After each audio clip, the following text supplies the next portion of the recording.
ભાઈ હરે કૃષ્ણ. હરે કૃષ્ણ. કૃષ્ણ કૃષ્ણ હરે. તો ડિવોટીઝ, આજનું આપણે સેશન ચાલુ કરીએ એ પહેલા આપણે ભગવાનનું મંગલાચરણ કરીશું. તો કોને આજે મંગલાચરણ કરવું છે? હું કરું છું. હા પ્રભુ. હરે કૃષ્ણ. હા કરો. હરે કૃષ્ણ. હરે કૃષ્ણ બધાને. હરે કૃષ્ણ. ઓમ અજ્ઞાનતિમિરાધસ્ય જ્ઞાનાંજલશલાકયા ચક્ષુરમિલિतं येन તસ્मै શ્રીગુરુવે નમઃ. હે કૃષ્ણ કરુણા સિંધુ દીનબંધુ જગત્પતે ગોપેશ ગોપિકાકાંતં રાધાકાંતં નમોऽસ્તુતે. તપ્કાંચન ગૌરાંગી રાધે વૃંદાવનેશ્વરી વૃષભાનુસુતે દેવી પ્રણામી હરિપ્રિયે. વાંછકલ્પતરુભય સચ કૃપા સિંધુભય એવ ચ પતિતાનામ પાવને ભયો વૈષ્ણવેભ્યો નમો નમઃ. નમો મહાવંદનાય કૃષ્ણ પ્રેમ પ્રદાયતે કૃષ્ણાય કૃષ્ણ ચૈતન્ય નામને ગૌરતવીસે નમઃ. નમઃ ઓમ વિષ્ણુપાદાય કૃષ્ણપૃષ્ઠાય ભૂતલે શ્રીમન્તે ભક્તિવેદાંત સ્વામિન ઇતિ નામિને નમસ્તે સરસ્વતે દેવે ગૌરવાણી પ્રચારિણે નિર્વેશશૂન્યવાદી પાશ્ચાતદેશતારિણે. જય શ્રી કૃષ્ણ ચૈતન્ય પ્રભુ નિત્યાનંદ શ્રી અદ્વૈત ગદાધર શ્રીવાસ આદિ ગૌર ભક્ત વૃંદ. હરે કૃષ્ણ કૃષ્ણ કૃષ્ણ હરે હરે હરે રામ રામ રામ હરે હરે. ઓમ નમો ભગવતે વાસુદેવાય. ઓમ નમો ભગવતે વાસુદેવાય. ઓમ નમો ભગવતે વાસુદેવાય. બધાને હરે કૃષ્ણ. હરે કૃષ્ણ. જય શ્રી કૃષ્ણ. થેન્ક યુ અર્ચિષ્ઠિતા માતાજી. હરે હરે કૃષ્ણ. કૃષ્ણ ડિવોટીઝ, તમારા બધાનું સ્વાગત છે ફરીથી. ભગવદ્ ગીતાનો આપણે સેકન્ડ ચેપ્ટર નું અધ્યયન કરી રહ્યા હતા. આપણે પહેલા બે શ્લોક નું અધ્યયન કર્યું છે, ચેપ્ટર સેકન્ડ નું પહેલું અને બીજો, અને આજથી આપણે ત્રીજા શ્લોક ઉપર અધ્યયન કરીશું. થોડું અધ્યયન કર્યા પહેલા આપણે થોડું રિકેપ કરી લઈએ. તો કોઈ કહેશે કે આપણે લાસ્ટ ટાઈમ શું વાત કરી હતી?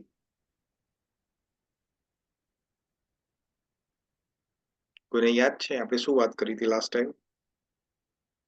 બેઝિકલી કૃષ્ણ ભગવાન અર્જુનને સાચો રસ્તો બતાવે છે ને અર્જુન યુદ્ધ કરવાનો નિર્ણય લે છે. ઓકે, અર્જુન યુદ્ધ કરવાનો નિર્ણય લે છે. બરાબર છે. તમે થોડું આગળ વધી ગયા, ફાસ્ટ ફોરવર્ડ થઈ ગયું તમારું. હજુ નિર્ણય નથી લીધો, હજુ અર્જુને યુદ્ધ કરવાનું. બરાબર છે, રાઈટ. યસ. ઓકે, કોઈ બીજા ડિવોટી? આપણે એક્ઝેક્ટલી શું વાત કે શ્લોક ક્રમાંક 2 ની અંદર જ્યારે ભગવાન પહેલી વખત બોલે છે ભગવદ્ ગીતામાં, તો શું કહે છે? આફ્ટર ઓલમોસ્ટ 47 વર્સિસ અર્જુનનું બધું સાંભળ્યું છે ભગવાને બધું, અને 47 શ્લોક પછી 48મો શ્લોક ભગવાન બોલે છે, તો શું વાત કરી હતી આપણે? યાદ છે કોઈને?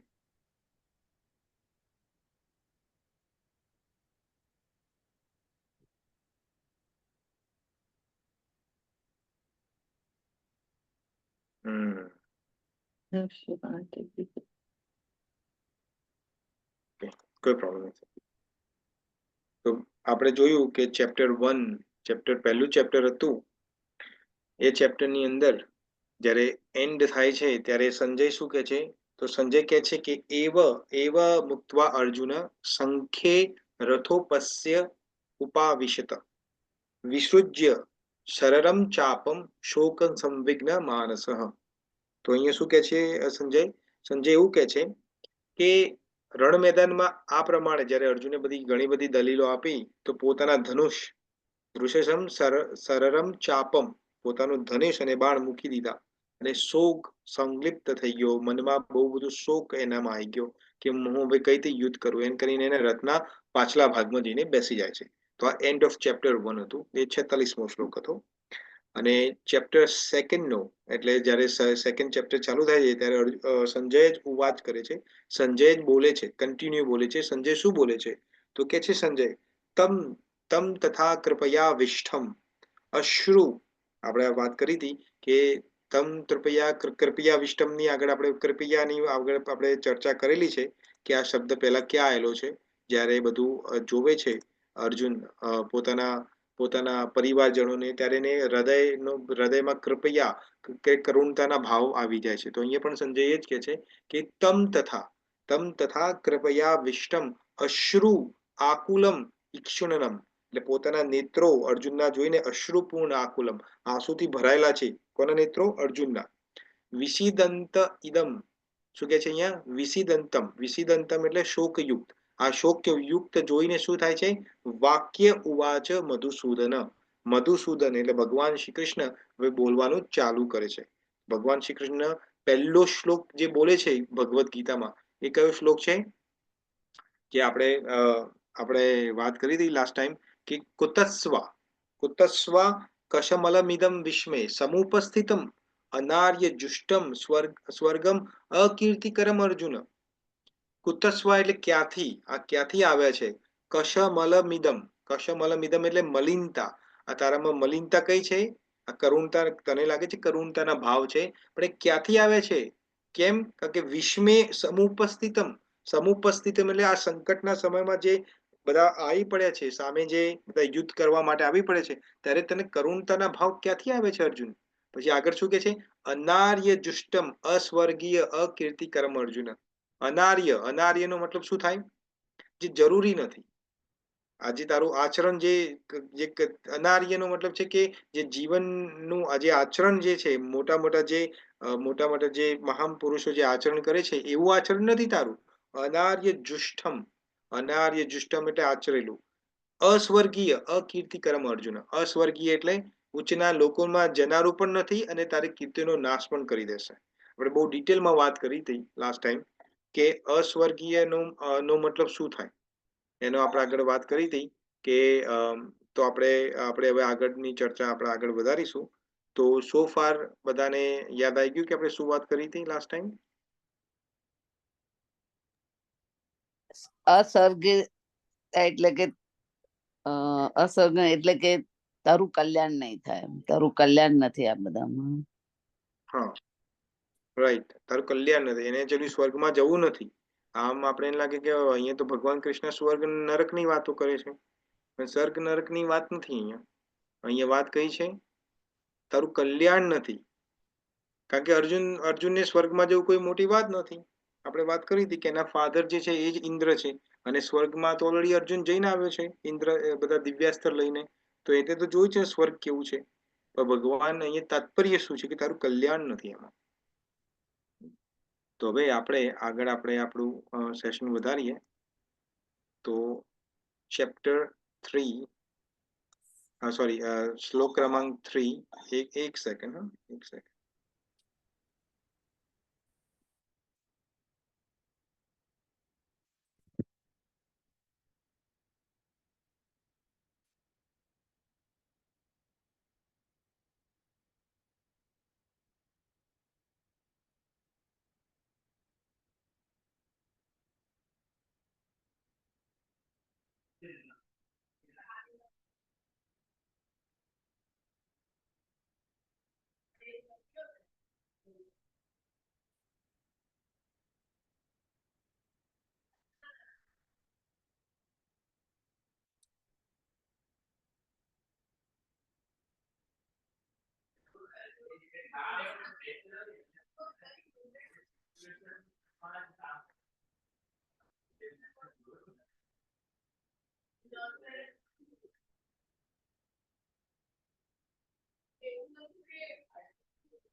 હરે કૃષ્ણ ડિવોટીસ.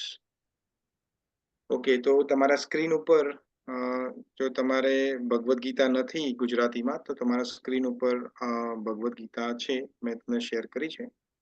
તો આપણે ત્રીજો શ્લોક લઈએ. ઓમ અજ્ઞાનતિમિરન્ધસ્ય જ્ઞાનાંજલશલાકયા ચક્ષુર ઉન્મિલિતમ યેન તસ્મૈ શ્રી ગુરુવે નમઃ. તો શ્લોક ચેપ્ટર સેકન્ડ નો શ્લોક નંબર 3. તો આ તમારી આગળ છે. ક્લૈબ્યમ માસ્મગમઃ પાર્થ નૈતત્વય ઉપત્યતે શુદ્રમ હૃદયમ દૌર્બલ્યમ ત્યક્ત્વા તિષ્ઠં પરંતપઃ. ફરીથી શ્લોક હું રિસાઇટ કરું છું. ક્લૈબ્યમ માસ્મગમઃ પાર્થ નૈત્યત્વ પ્રપત્યતે શુદ્રમ હૃદય દૌર્બલ્યમ ત્યક્ત્વા તિષ્ઠં પરંતપઃ.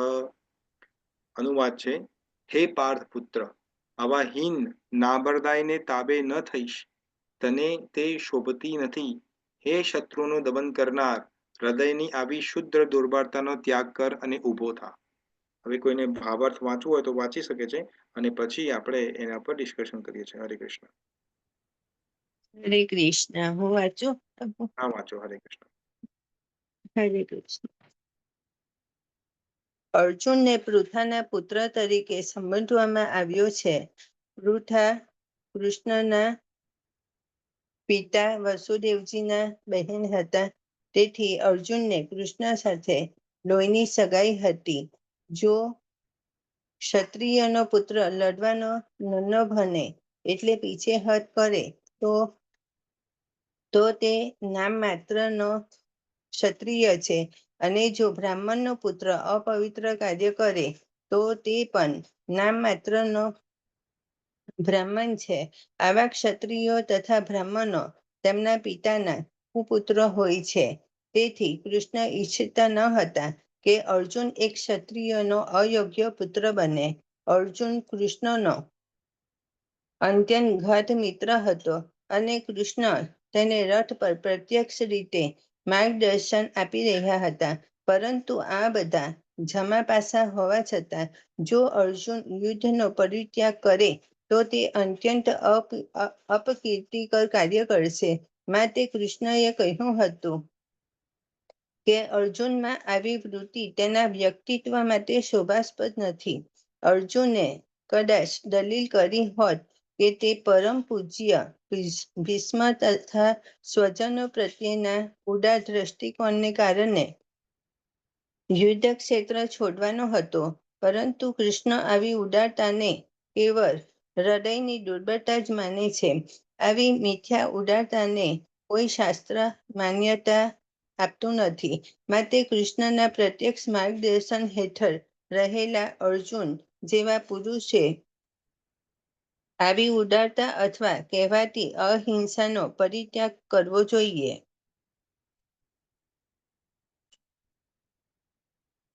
હરે કૃષ્ણ. Thank you. હરે કૃષ્ણ. તો આવી હવે સમજીએ આપણે કે અહીંયા શું કહેવા માંગે છે. તો અહીંયા ભગવાન શ્રી કૃષ્ણ શું કહે છે અર્જુને? ક્લબ્યમ નો મતલબ શું થાય? નપુંસક. હવે ભગવાન કૃષ્ણ સીધું જ અર્જુનને શું કહે છે? તું નપુંસક છે. હવે આપણે એને કોઈ નપુંસક કહે તો આપણને કેવું ખોટું લાગે ને? કોઈ કહે તું કોઈ પુરુષને એવું કહે તો નામર્દ છે. ને એ પણ કોણ કહે છે? અહીંયા ભગવાન શ્રી કૃષ્ણ કહે છે. જે એના મિત્ર છે, જે એના સાળા છે, જેના સારથી છે. એ જો આ સેકન્ડ આજે જે ભગવાને બીજી વખત બોલ્યા છે. પહેલી વખત તો જે મેં તમને કીધું એ કુતસ્વા કસમલમિદમ, તો એ પહેલી વખત બોલ્યા છે. અને આ બીજો શ્લોક છે ભગવાનનો, એમાં અર્જુને શું કીધું છે? ક્લબ્યમ. એટલે ક્લબ્યમ એટલે નામર્દ. હવે જેમ આપણે સોલ્જર હોય, કોઈ સોલ્જર એટલે કોઈ સૈનિક હોય, એ બધું સહન કરી લે, પણ એને કોઈ એવું કે ભાઈ તારે યુદ્ધ કરવાનું છે ને સૈનિક કે મારે યુદ્ધ નથી કરવું, રાઈટ? કોઈ પણ રીઝન થી એવું કે મારે યુદ્ધ નથી કરવું, અને કોઈ એને કે તું તો નપુંસક છે, તું તો કાવડ છે, બાયલો છે, આપણે ગુજરાતીમાં કહીએ તો એનું અપમાન કેટલું ઘોર અપમાન કહેવાય. તો અહીંયા ભગવાન કહે છે ક્લબ્યમ, તું નપુંસક છે. તો તો ભગવાને કેમ એવું કીધું અર્જુનને કે તું નપુંસક છે? તમને શું લાગે છે ભગવાને કેમ એવું કીધું? ભગવાને એવું ના કહેવું જોઈએ અર્જુનને કે તું નપુંસક છે. હજુ તો બીજા શ્લોકમાં તો નપુંસક. કારણ કે આમાં તો તે ભગવાન યુદ્ધ પ્રવૃત્તિ આમાં ભગવાન એવું કહે છે ને કે તું નપુંસકતા જે છે તેને તું વશ ન થઈશ. એમ હમ. સીધું નથી કહેતા કે તું નપુંસક જ છે, તો એનું શું પણ મિનિંગ પણ એવો જ થાય. આપણે હા મિનિંગ એવું જ થાય જેમ કે તમને કોઈ કહે કે don't be coward, hmm don't be coward and you are coward, એમાં શું ફરક છે? હા હા રાઈટ, બરાબર છે. કોઈ ફરક નથી. એટલે ભગવાન ડાયરેક્ટલી કે ઇનડાયરેક્ટલી અહીંયા અર્જુનને એ જ કહે છે કે તું નપુંસક ના બનીશ. અહીંયા આપણે એનું અનુવાદ એવું કર્યું કે તું નબળાઈને તાબે ના થઈશ, એટલે ડોન્ટ બી કાવર્ડ એવું કહીએ ઇંગ્લિશમાં એનું ટ્રાન્સલેશન કરીએ તો કે તું તારી નબળાઈ ના દેખાડીશ, તું નપુંસકતા તારી ના દેખાડીશ. એનો મતલબ શું છે? કે એનો મતલબ છે કે તું નપુંસક ના બનીશ. એમ તો ડાયરેક્ટલી તો ભગવાન ક્લેબ્યમ નો મતલબ એ જ કે છે કે તું તારું આ બધું રોવા ધોવાનું જે મને છેલ્લા કેટલાય શ્લોકોથી તું મને કહે છે કે હું આમ કરીશ ને તેમ કરીશ ને જો યુદ્ધ થશે તો બધા મરી જશે ને પછી સ્ત્રીઓ દૂષિત થઈ જશે, વર્ણશંકર થઈ જશે, એને આમ બધી જે વાતો બધી કરે છે, તો ભગવાન અંદર અંદર તો હસે છે કે તું આ પંડિત જેવી વાત આગળ આવશે. ભગવાન કહે છે અગતા છું નગતા છું, એ શ્લોક આવશે આગળ, આપણે સેકન્ડ ચેપ્ટરમાં જ છે. તો પંડિત જેવી વાતો જે કરે છે, તો અહીંયા ભગવાન કહે છે કે તું ક્લબ્યમ જેવી વાતો ના કરે, નપુંસક જેવી વાતો ના કરે. અને અહીંયા શું કીધું છે? પાર્થ. પાર્થ કેમ ઉચ્ચારણ કર્યું છે? કે ભગવાન અહીંયા અર્જુન પણ જયારે ભગવાનનું નામ લે છે, રાઈટ, તો એનું પાછળ દરેક નામની પાછળ એક તાત્પર્ય છે. એમ ભગવાન પણ જયારે નામ અર્જુનનું લે છે, કોઈ પણ અર્જુનના ઘણા બધા નામ છે, મેઇન એના 10 નામ છે, તો એમાં પાર્થ જે એ કોન્ટેક્સમાં વાત કરે. ભગવાન પણ દરેક વસ્તુ કોન્ટેક્સમાં વાત કરે છે. તો અહીંયા શું વાત કરે છે ભગવાન? કે ક્લબ્યમમાં સ્મગમઃ પાર્થ. પાર્થ એટલે જે પૃથાનો પુત્ર છે. પૃથા એટલે કુંતી માતા. કુંતીનું પહેલું નામ શું છે? પ્રથા છે. એનું રિયલ નામ છે પ્રથા, પણ એ તો કુંતી ભોજને એને આપી દત્તક છોકરી તરીકે આપેલા છે કુંતી માતાને, તો એટલે કુંતી ભોજની છોકરી એડોપ્ટ કરેલી છે, એટલે એનું નામ કુંતી થઈ ગયું. પણ એનું રિયલ નામ છે પ્રથા. પાસપોર્ટ ઉપર એનું નામ લખ્યું છે પ્રથા. તો અહીંયા કે પ્રથાનો પુત્ર છે પાર્થ. તો કે કુંતીનું કેમ યાદ કરાવ્યું એને? માતા કુંતીનું શું કામ યાદ કરાવ્યું એને? શું તમને શું લાગે છે? શું રીઝન છે? વસુદેવજીના બેન હતા. ઓકે, વસુદેવના બેન હતા, વેરી ગુડ. પણ આ કોન્ટેક્સમાં કેમ કુંતી માતાનું નામ વાપર્યું ભગવાન કૃષ્ણએ? એમાં એવું બતાવવા માંગે છે કે તું તો એક કુંતા માતાનો પુત્ર થઈને એક સુરવીર પુત્ર છે. તારે આ રીતે કાયરતા બતાવી ના જોઈએ અને નપુંસક ન બનવું જોઈએ, એ યસ, બતાવે. યસ. તો કુંતી માતા કોણ છે? ક્ષત્રિય છે. ક્ષત્રિય છે ને. ક્ષત્રિય એટલે આપણે ક્ષત્રિય એટલે જે સમાજનું રક્ષણ કરે, બેઝિકલી એ છે. તો તું ક્ષત્રિય પુત્ર છે, તું કુંતાનો પુત્ર છે, તું ક્ષત્રિયનો પુત્ર છે, અને તું અહીંયા જે બધું તારું દૌર્બલ્ય બતાવે છે, તારી કરુણાઓ બધી બતાવે છે, તો ભગવાને એક કોન્ટેક્સમાં અહીંયા યુઝ કર્યું છે પાર્થ. એટલે મેં કીધું ને કે ભગવાન કશું અકારણ નથી કરતા. તો એમ અહીંયા પણ ભગવાન અકારણ પાર્થ નથી. નહીં તો અહીંયા અર્જુન કહી શકે છે, ભગવાન અહીંયા અર્જુન જ કહી શકે છે. પાર્થ કેમ કીધું? તો પાર્થ એટલા માટે કીધું કે તું કુંતીનો પુત્ર છે, ને કુંતી કોણ છે? ક્ષત્રિય છે. તો તું પણ ક્ષત્રિય છે, અને ક્ષત્રિયનો પહેલો ધર્મ શું છે? યુદ્ધ કરવું. અને યુદ્ધ કોને સામે કરવું? જે અન્યાય છે એના સામે યુદ્ધ કરવું. સમજમાં આવે છે? તો ભગવાન અહીંયા પાર્થ શબ્દનો પ્રયોગ એટલા માટે કર્યો છે. પછી આગળ શું કે છે? ક્લબ્યમ માં સ્મગમઃ પાર્થ નૈતત્વ યુ પ્રપદ્યતે. કોઈ કશું કે છે? નૈત્યત્વ યુ પ્રપદ્યતે. ન ઉપદ્યતે નો મતલબ શું છે? કે ઉચિત નથી. આ it is not acceptable, suitable નથી. કેમ સુટેબલ નથી? તો એવું કે છે કે શુદ્રમ. શુદ્રમ એટલે આપણે જે ઇન્ડિયામાં શુદ્ર ને બધા કહીએ છીએ એ શુદ્ર નહીં. અહીંયા શુદ્રમ નો મતલબ શું થાય છે? હૃદયની દુર્બલતા. શુદ્ર એ દુર્બલ. શુદ્રમ હૃદય દૌર્બલ્યમ. તારું જે વીક જે હાર્ટ છે, ત્યક્ત્વા તિષ્ઠમ પરંતપ. અહીંયા ભગવાને શું કીધું? ફરીથી અર્જુનને શું કે છે? પરંતપ છે તું. પરમતપ નો મતલબ શું થાય? ત્યક્ત્વા તિષ્ઠમ. ત્યક્ત્વા તિષ્ઠમ એટલે શું? તારી હૃદયની દુર્બલતા છોડી દે, પરંતપ. એ પરંતપ. પરંતપનો મતલબ શું છે? શત્રુને તપાવનારો છે એને પરંતપ કહેવાય. જે શત્રુઓને ભયભીત કરનારો છે એને પરંતપ કહેવાય. તો ભગવાન બે શબ્દનો પ્રયોગ કરે છે અહીંયા અર્જુન માટે. એક તો પાર્થ છે અને એક છે પરંતપ. અને બંનેના કોન્ટેક્સ્ટ છે કે તું શત્રુઓને બીવડાવવા વાળો છે, શત્રુ ઉપર વિજય પાડનારો છે. તને કોઈ વિજય એવો કોઈ નથી આ દુનિયામાં કે તારા પર જે વિજય પ્રાપ્ત કરી શકે. તું એવો છે અને તું આ બધું શું લઈને બેઠો છે? સમજમાં આવે છે આ શ્લોકમાં? તો ભગવાન કૃષ્ણ અહીંયા અર્જુનને શું કહે છે? ક્લબ્યમ. બહુ હાર્શ શબ્દનો પ્રયોગ કર્યો છે ભગવાને. અર્જુનને શું કહે છે? તો સીધું જ કહે છે કે તું ક્લબ્ય છે. હવે આપણે એક બે પોઈન્ટ જોઈ લઈએ. આપણે અહીંયા બીજા એક બે પોઈન્ટ મારે તમને કહેવા છે કે જેમ આપણે માની લો કે કોઈ ટીચર હોય, કોઈ શિક્ષક હોય અહીંયા, રાઈટ? કે ઇન્ડિયામાં પણ કોઈ શિક્ષક હોય, તો શિક્ષકનો છોકરો, એટલે શિક્ષક જે માનો પ્રોફેસર છે કે સ્કૂલમાં પણ માધ્યમિકમાં કે ઉચ્ચ માધ્યમિક ગમે તે સ્ટાન્ડર્ડમાં ભણાવતા હોય શિક્ષક, એનો છોકરો જ પેલો એ હોય તો ઠોઠિયો હોય તો બધા હશે ને એના પર. ટીચર ઉપર વધુ હશે કે તમે અમને ભણાવવા આવો છો સાહેબ ક્લાસમાં, પણ તમારો છોકરો ઠોઠિયો છે. ઉડાડીએ ને આપણે એની મજાક ઉડાડીએ ને છોકરાની એ મજાક ઉડાડીએ કે તું પેલા સાહેબનો ટીચર, સાહેબ તારા પપ્પા છે, પણ તું તો જો કે તું તો ઠોઠિયો છે. તો અહીંયા અર્જુનને પણ એ સેમ એક્ઝેક્ટલી સેમ કોન્ટેક્સ્ટમાં વાત કરે છે કે તારા ફાધર કે તારી લિનિયેજ જે છે એ તો ક્ષત્રિયોની છે, ફાઇટ કરવાની છે, અને તું આ નપુંસકતાના ભાવો લઈને કેમ બેઠો છે? સમજમાં આવે છે? તો હવે ક્વેશ્ચન એવું થાય કે અર્જુન આવું કેમ કરે છે? અર્જુનની વાત ચલો બાજુમાં મૂકીએ. આપણે પણ અમુક વખત એવું થાય છે, રાઈટ? આપણા લાઈફમાં પણ એવું થાય છે કે આપણે કશું કરવું છે, we want to do something આ લાઈફ. માનો કે સવારે 5 વાગે ઉઠવું છે, ઉઠીને જપ કરવા છે, ભગવાનની માળા હરે કૃષ્ણનો મહામંત્ર કરવો છે. આપણે ડિસાઈડ કરીએ રાતે ઊંઘતા પહેલા કે હું સવારે 5 વાગે ઉઠીશ અને કરીશ. 5 વાગે પણ છે સવારના, પણ આપણું જે અલાર્મ સ્નૂઝ કરીને સીધા 7 વાગી જાય છે. તો એવું કેમ થાય છે? એનું શું કારણ છે? તમને શું લાગે છે? હૃદય દૌર્બલ્ય કેમ છે આપણું? એનું શું કારણ છે પાછળ? આપણામાં ડિટર્મિનેશન નથી, આપણે મેન્ટલી બહુ તૈયાર નથી થયા એનામાં. યસ, તો એને કહેવાય વિલ પાવર. આપણું વિલ પાવર નથી, રાઈટ? તો વિલ પાવર કેમ નથી? વિલ પાવર ક્યાંથી આવે છે? કોણ ગવર્ન કરે છે વિલ પાવરને?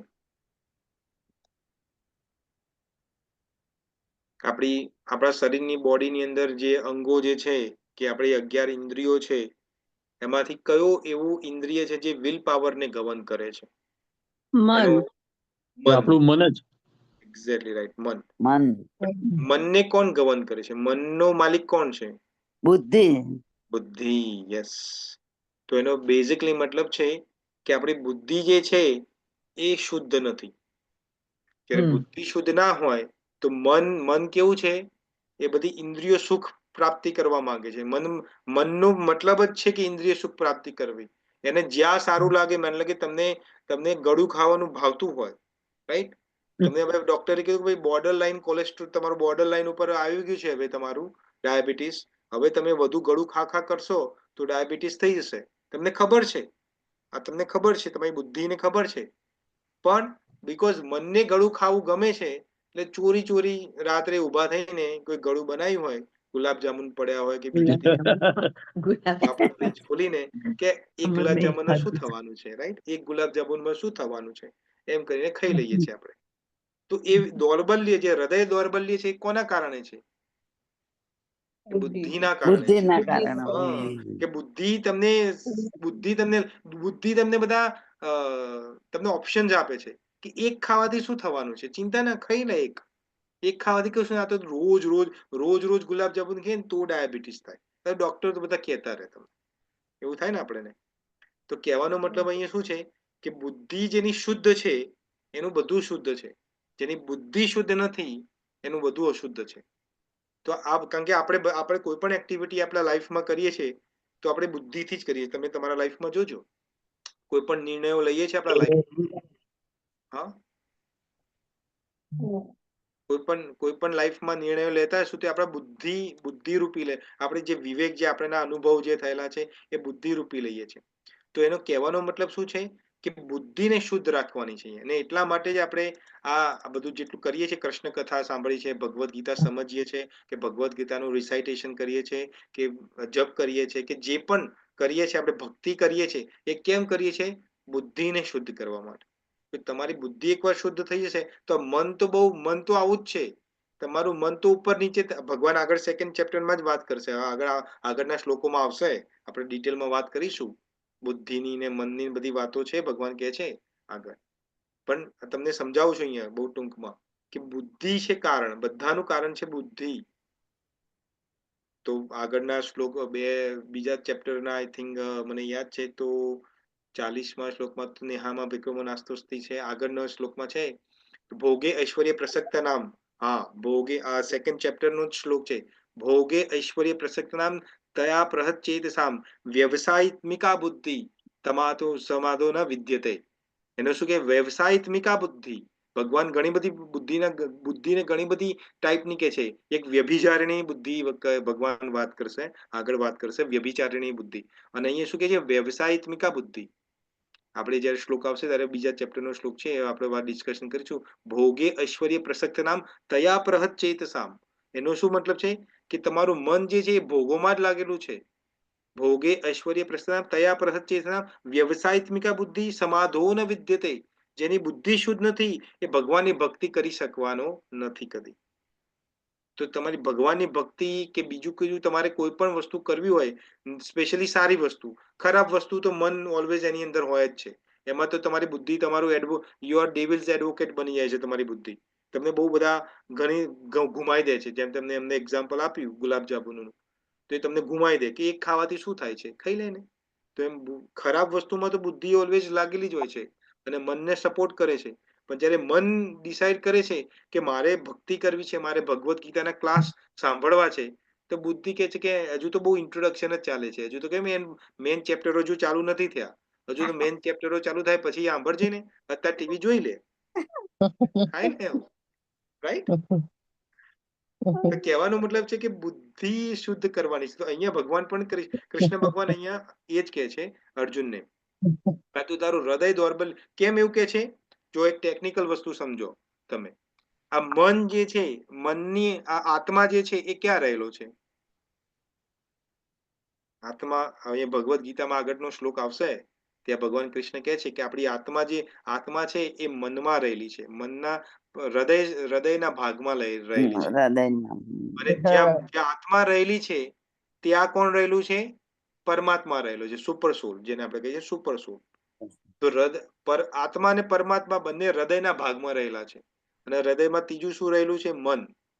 આ મન જે છે એ જે ઊંચું નીચું થાય છે, તો મનને કંટ્રોલ કરવો પડશે. પણ મનને આપણે જેમ કંટ્રોલ કરવા જઈ રહ્યા છીએ, આપણે જેમ એક્ઝામ્પલ છે કે સ્પ્રિંગ હોય અને તમે દબાવો, ગમે એટલી દબાવો, પછી જ્યારે છોડો ત્યારે જેટલી એની નોર્મલ સ્થિતિ હોય એના કરતી વધુ ઉછળે.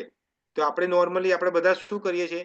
આપણે મનને કંટ્રોલ કરીએ. આપણે હવે એકાદશી આવવાની છે 6ઠી જુલાઈએ, ત્યારે એકાદશીમાં નોર્મલી હોય કે ખાવાનું નથી, અનાજ નથી ખાવાનું. તો નોર્મલી બુદ્ધિ શું કરે?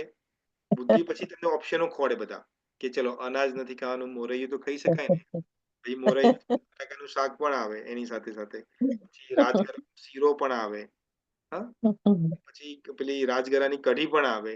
આજકાલ તો રાજગરાની ભાખરી પણ બને છે, રાજગરા લોટના પીઝા પણ બને છે, શું શું બને છે, who knows? ઢોસા. હા, ઢોસા ને બધું. તો કહેવાનો મતલબ છે કે બુદ્ધિ પોતાનો રસ્તો ખોડી લે છે, એટલે તમને ઘુમાઈ દે છે. અહીંયા તમે નક્કી કર્યું હોય એકાદશીના દિવસે કે મારે ભાઈ આજે એકાદશી છે, આજે મારે એકાદશી ખાલી પાણી ઉપર કરવાની છે, જલ ઉપર, મારે બીજું કશું જ નથી ખાવાનું. સવાર પડે, તમે બહુ ડિટરમાઇન હોય, પછી બપોર થતા થતા જયારે સૂરજ દાદા ઉપર આવે આપણા માથા ઉપર, ત્યારે પેટમાં અગ્નિ ભડકે, અને પેટમાં અગ્નિ ભડકે એટલે કે તમને નાખો કશું અંદર. એટલે તમે પહેલા તો શું કરો તમે? તો કે ભાઈ મારે નતું ખાવાનું, એટલે શું ફ્રૂટ દેખો, આજુબાજુ ફ્રૂટ્સ બધા પડ્યા હોય, તો પેલા તો ફ્રૂટ્સ ખાઓ થોડા, પછી થોડા ફ્રૂટ્સ ખાઓ, પછી પાછું 1, 2, 3 વાગે એટલે પાછું મન કે હજુ ભરાયું નથી, તો શું કરો તમે? પેલું સિંગને શેકો અને બધું કરો ને, બધા કરે છે એ બધું કરે અને ખાય. પછી સાંજ એકદમ સાંજ પડવાની આવે ત્યારે થાય કે હવે તો કંઈ ખાવું જ પડશે, નહીં તો ઊંઘ નહીં આવે મને. અને પછી આપણે મોરૈયો ને બધું બનાવીએ અને પછી બરોબર ખાઈએ. પછી ખાઈને શું કહીએ, આજે તમે એકાદશી કરી છે. હં? કારણ કે અનાજ નથી ખાવાનું. ભરત પ્રભુએ બધો એક્સપેરિમેન્ટ કરી લીધો લાગે છે. He has gone through, now strong બની ગયા. હા, છે એક્સપિરિયન્સ આ સાચી બધો વાત અમે છે. કરેલો છે. આ અમારા અનુભવ, મારા અનુભવ જ બોલે છે. ના, અમારા પણ અનુભવ આવા થાય છે. સાચી વાત છે, પણ એવું મન થાય જ. સાબુદાણાની ખીચડી ખાઈ લઈએ ચાલો. હા, હા, સાચી હા, વાત છે એવું થાય. હા. ભરતભાઈ તમને સાંભળીને બધા ઓછું કરી નાખશે ખાવાનું. હા, તો સારું છે ને. ચલો તમે એ કરશો તો તમારી એકાદશી જ સફળ થવાની છે. તમારી એકાદશી સફળ થશે તો તમને જ ફાયદો છે. મને તો એમાંથી કશું મળવાનું નથી, તમારી ભક્તિમાંથી, રાઈટ? રાઈટ, બરાબર. તમને હમ. પહેલા એવું હતું કે વર્ષની એક એકાદશી કરી એટલે બધી આવી જાય નિર્જળ એકાદશી. ના, તમે એવું કીધું નથી ને, કરવાનું હો પાછું. એટલે ના પણ તમે તમે આપણે અમને કીધું ને પછી મેં એકાદશીમાં બધું ઓછું જ કરી નાખ્યું. ભાઈ હવે આપણે બધી એકાદશીનું જોઈએ છે. હા, એકાદશી તો બધી કરવાની છે, એવું નથી. કારણ કે હવે તમે નિર્જલા એકાદશી કરી છે, રાઈટ? માન લો કે નિર્જલા એકાદશી કરી છે તમે, એ તો ભીમ માટે હતી. હા આપણા માટે તો બધી એકાદશી. મતલબ પણ તમે અત્યાર એકાદશી, સુધી હા, તો તમે, અત્યાર સુધી અમને એવું જ હતું કે એક જ એકાદશી નિર્જરા કરીએ તો બધી આવી જાય. મને હા, અત્યારે એ તો, મને એવું જ હતું. હા, તો તમે જયારે નિર્જલા એકાદશી કરો છો, રાઈટ? ત્યારે હા તમે ખુદ જુઓ પહેલા તો કે તમારા ભાવો, કે તમારું મન ક્યાં ક્યાં જાય છે. પહેલા તો પાણીમાં જાય છે. જ્યારે પણ પાણી જોયું ને કે થોડું ટીપું બીપું પી લઉં, આ કરું. પછી ખાવામાં તો જાય જ છે.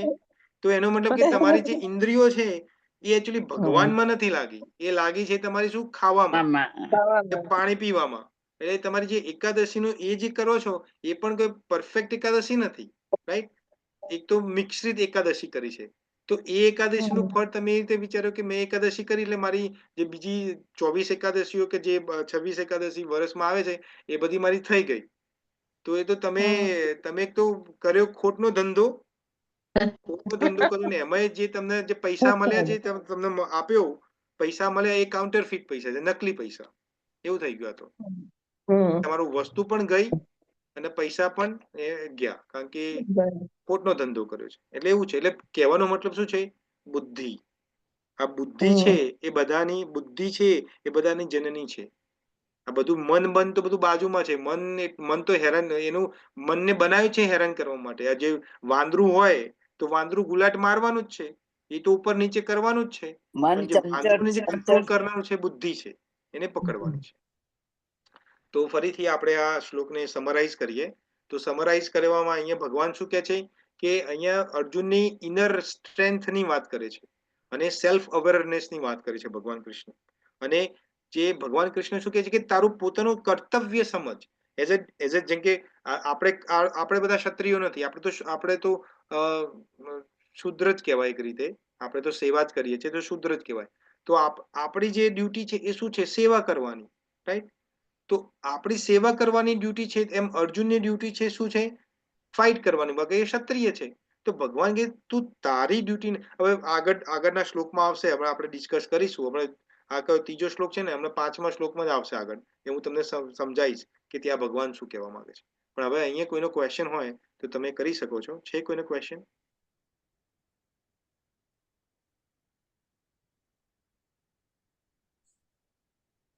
નથી કોઈનો ક્વેશ્ચન? આટલું વિસ્તારથી સમજાયું, હવે કઈ રહ્યું જ નથી. હરે કૃષ્ણ. ઓકે, તો હવે આપણે નેક્સ્ટ શ્લોકમાં આગળ વધીએ. તો શ્લોક નંબર છે 4.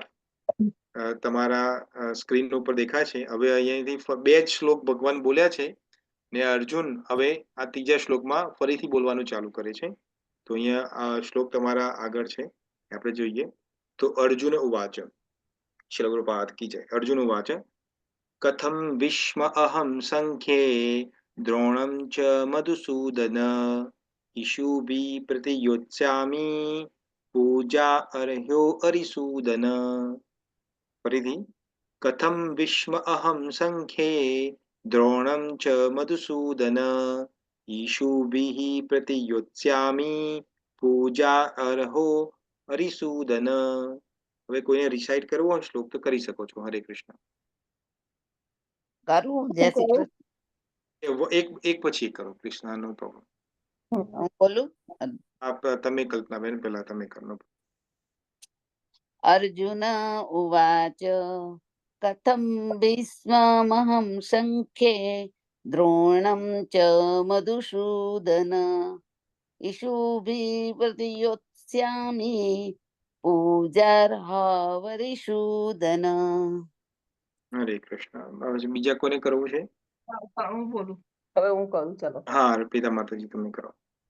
અર્જુન ઉવાચ કથમ ભીષ્મમ અહમ સંખ્યે દ્રોણમ ચ મધુસૂદન ઈશુભીઃ પ્રતિયોષ્યામિ પૂજા અહો Arisudan. Very good, very good. બીજા કોઈને કરવું છે? હું કરું. હા, કોણ પ્રિયા માતાજી કરો. કથમ ભીષ્મ અહમ સંઘ્યે દ્રોણમ ચ મધુસૂદન ઈશુભીઃ પ્રતિયોત્સ્યામિ પૂજા અહી અરિસૂદન. હરે કૃષ્ણ. હવે કોઈને અનુવાદ અને ભાવાર્થ વાંચવું હોય તો વાંચી શકે છે. બહુ નાનો છે એટલે વાંચી લો હા તમે અને પછી. હું વાંચું. ચાલો. હા, હું વાંચો. હરે વાંચું. કૃષ્ણ. હા, વાંચો. અર્જુને કહ્યું, હે શત્રુહંતા, હે મધુસૂદન, હું યુદ્ધમાં ભીષ્મ તથા દ્રોણ જેવા પૂજનીય પુરુષો ઉપર બાણોથી વળતું આક્રમણ કેવી રીતે કરીશ? ભાવાર્થ. ભીષ્મ પિતામહ તથા દ્રોણાચાર્ય જેવા સન્માનીય પુરુષો સદૈવ પૂજનીય હોય છે. તેઓ આક્રમણ કરે તો પણ તેમની પર પ્રતિ આક્રમણ ન કરવું જોઈએ. આ તો સામાન્ય શિષ્ટાચાર છે કે ગુરુજનો સાથે વાગ્ય યુદ્ધ પણ ન કરવું જોઈએ. જો તેઓ કોઈ વખત કઠોર વ્યવહાર કરે તો પણ તેમની સાથે કઠોર વ્યવહાર ન કરવો જોઈએ. તો પછી અર્જુન તેમની ઉપર વળતો હુમલો કરે એ કેવી રીતે શક્ય હતું? શું કૃષ્ણ તેમના પિતામહ ઉગ્રસેન તથા તેમના ગુરુ સાંદીપની મુનિ પર ક્યારેક આક્રમણ કરી શકે? અર્જુને કૃષ્ણ સમક્ષ આવી કેટલીક દલીલો પ્રસ્તુત કરી. હરે કૃષ્ણ. હરે કૃષ્ણ. થેન્ક યુ માતાજી. તો આપણે હવે સમજીએ આ શ્લોકને. તો અર્જુને ભગવાન કૃષ્ણના ભગવાન કૃષ્ણએ બોલ્યા 2 શ્લોક ને અર્જુન હવે થોડો ઢીલો પડ્યો છે. પહેલા અર્જુન શું કહે છે? બધા રીઝનો આપ્યા, પણ આ જે શ્લોક જે અર્જુને બોલ્યો છે એમાં હજુ તમે આ શ્લોકનો જે ટોન જે સમજો તો હજુ આ અર્જુનના શ્લોકમાં હજુ ઉપરનો ટોન હજુ થોડો છે. તો અહીંયા શું કે છે અર્જુન?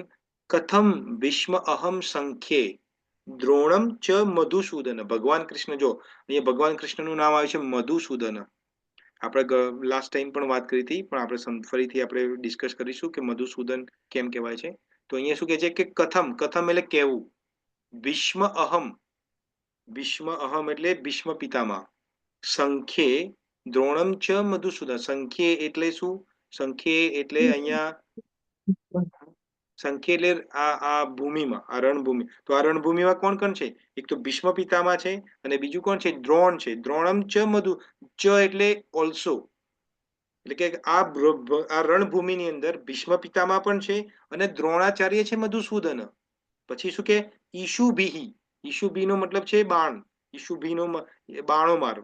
ઈશુભી નો મતલબ છે બાણ. તો ઈશુભી પ્રતિ યોત્સ્યામિ, એનો શું મતલબ છે? પ્રતિ એટલે એની સાથે, યોત્સ્યામિ એટલે યુદ્ધ કરવું. હું બાણ કઈ તેના પર આપણે બાણ કઈ રીતે ચલાવી શકું? કેમ? કારણ કે કેવા છે? પૂજા આર્ય અરિસૂદન. કેમ કે પૂજાના યોગ્ય છે.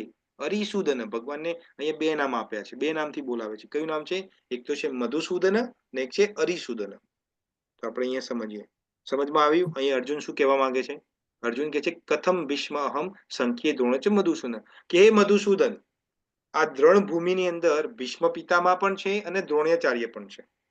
અને ઈશુભી, મારા બાણોથી હું કઈ રીતે એને મારું? કારણ કે તો પૂજાના યોગ્ય છે. અરિસૂદન, આ તો પૂજાના યોગ્ય છે એવું કે છે. કોણ કે છે? અર્જુન. તો આપણે સમજીએ. હા, તો અહીંયા 2 નામ છે, મધુસૂદન અને અરિસૂદન. તો મધુસૂદન તો એટલા માટે છે, આપણે લાસ્ટ ટાઈમ પણ કીધું કે મધુ અને કૈટબ નામના જે દૈત્ય છે એને ભગવાને હણેલા છે, એટલે એને કહે છે મધુસૂદન. અને અરિસૂદન એટલે શું? હરિસૂદન હરિસુદનનો શું મતલબ થાય છે? શત્રુઓને મારનાર. હા, શત્રુઓને મારનાર પ્લસ જે કોઈ દ્વેષ કરીને મારતા નથી. ભગવાન શત્રુને મારે છે પણ એ દ્વેષ નથી કરતા. માન લો કે આપણને કોઈ લાફો મારે, તો આપણે સામે પેલાને લાફો મારીએ પણ અંદર આપણે દ્વેષ હોય છે, આપણા મનની અંદર દ્વેષ. દ્વેષ એટલે એનું શું થાય, એનું ગુજરાતી બીજું કરવું હોય તો? દુર્ભાવના, બદલો બદલો, બદલો બદલાની ભાવના. હા, બદલાની બદલો. ભાવના કે દુર્ભાવના. હા, એક્ઝેક્ટલી, થેન્ક યુ માતાજી. તો હમ. અહીંયા હા, તો હરિસુદનનો મતલબ એ પણ થાય છે કે ભગવાન મારે છે, શત્રુઓનો મારે છે, કારણ કે એ તો જન્મ એટલા માટે જ લીધો છે, યદા યદા હિ ધર્મસ્ય. પણ એમનામાં દ્વેષ નથી, દ્વેષના કારણે નથી મારતા શત્રુઓને. તો અહીંયા અર્જુન શું કહેવા માંગે છે કે હે હરિસુદન, હે મધુસૂદન, કે હું મારા પિતામહને દ્રોણાચાર્યને કેમ મારું? કારણ કે તો પૂજાના યોગ્ય છે. તો જેમ આગળના શ્લોકમાં ભગવાને કીધું કે તું કેવો છે? ક્લબ્યમ છે, તું નપુંસક છે. તો અહીંયા અર્જુન, આપણે કોઈ કહે છે ને, માન લો કે એક્ઝામ્પલ છે, આ બહુ ટાઈમ બનેલું હોય કે મમ્મી પપ્પા હોય એ પોતાના છોકરાને કહે, પોતાનો છોકરો હોય ને, તો કે મૂર્ખો છે તું, તો મૂર્ખો, તને આ વસ્તુ પણ કરતા નથી આવડતી, એક કામ કરતા નથી આવડતું.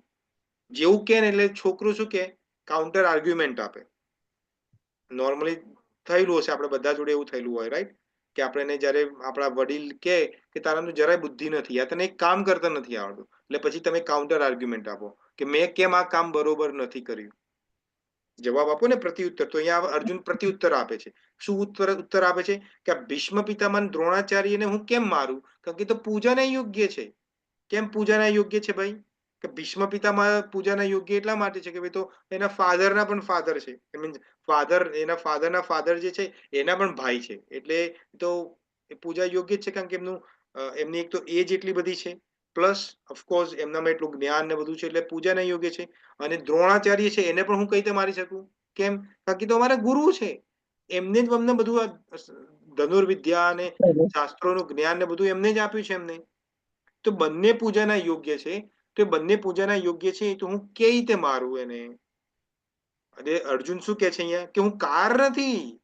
તો મધુસૂદન, હે કૃષ્ણ ભગવાન, તમને એવું લાગે છે હું કાર છું, હું કાર નથી. એ પૂજાના યોગ્ય છે એટલા માટે હું નહીં મારવા માંગતો. જો આ અર્જુનની બુદ્ધિ જોવા તમે, અહીં ભગવાનને કાઉન્ટર આર્ગ્યુમેન્ટ આપે છે. એને નથી ખબર કે ભગવાનને બધું ખબર છે કે અર્જુન શું વિચારે છે, એના મગજમાં શું ચાલે છે, એના હૃદયમાં. કારણ કે ભગવાન તો પરમાત્મા સ્વરૂપે એના હૃદયમાં વાસ કરે જ છે, બેઠેલા છે, એને બધું ખબર છે. જ્ઞાતા દ્રષ્ટા છે. તો ભગવાન જ્ઞાતા, ભગવાનને બધું ખબર છે. આપણે અમુક એવું લાગે કે આપણે કોઈ જોતું નથી આપણને, અને આપણે કોઈ કાર્ય કરીએ, રાઈટ, આપણે એવું લાગે કે મને તો કોઈ જોતું નથી અહીંયા તો. પણ ભગવાન પરમાત્મા સ્વરૂપે આપણી ઉપદ્રષ્ટા અનુમંતા તરીકે બેઠેલા જ છે. એ બધું જ જોવે છે કે આને શું કર્યું, શું ભાવ છે, આ શું વિચારે છે, આ એક્શન કેમ કરી, બધું એ બધું રેકોર્ડ કરે છે. હાર્ડ ડિસ્કમાં બધું રેકોર્ડ થાય છે બધું. ને આપણે એવું લાગે છે કે મને કોઈ જોનારો નથી. પણ એ ભગવાન, આપણે એવું લાગે ઉપર ચિત્રગુપ્ત બેઠા છે, એ બધા ઉપર નજર રાખે છે. એની હજારો આઈઝ હશે ચિત્રગુપ્તની, તો બધા પર નજર રાખે છે, સેટેલાઇટ ફેરવે છે, કોણ શું શું કરે છે. એને ચિત્રગુપ્તને કશું કરવાની જરૂર નથી, કે પરમાત્મા સ્વરૂપે તમારી હાર્ડ ડિસ્ક ને, હાર્ડ ડિસ્ક પછી 1 ટેરાબાઇટ 2 ટેરાબાઇટ નથી, અનલિમિટેડ હાર્ડ ડિસ્ક છે. જ્યાંથી જન્મ લીધો છે ને જ્યારે મર્યા છીએ આપણે ત્યાં સુધીનું જેટલું પણ એક સેકન્ડનો હિસાબ એ ભગવાન પાસે છે. એક સેકન્ડનો હિસાબ, એક પલનો હિસાબ ભગવાન જોડે છે. આપણે એવું લાગે કે મને કોઈ નથી દેખતું. તો ભગવાન કૃષ્ણને ખબર પડી કે આ અર્જુન કાઉન્ટર આર્ગ્યુમેન્ટ આપે છે કે હું નપુંસક નથી.